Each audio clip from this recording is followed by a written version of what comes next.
How to create spoiler images in Discord Mobile. Hello everyone, welcome back to our channel. So let's dive right in without wasting any time. Also make sure to watch this video till the end. Before starting the video, make sure to update Discord to the latest version. Then open up Discord on your device. Now go ahead and select your server or private message.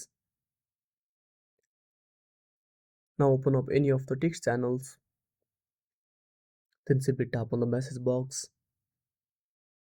Now type the message. Now tap on the arrow button next to the message box and tap on the plus icon.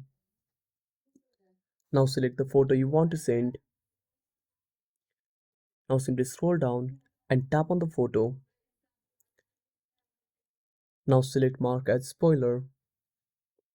Again scroll down and tap on send. And that's it. Thanks for watching. Make sure to subscribe our channel and hit the bell icon. See you in the next video.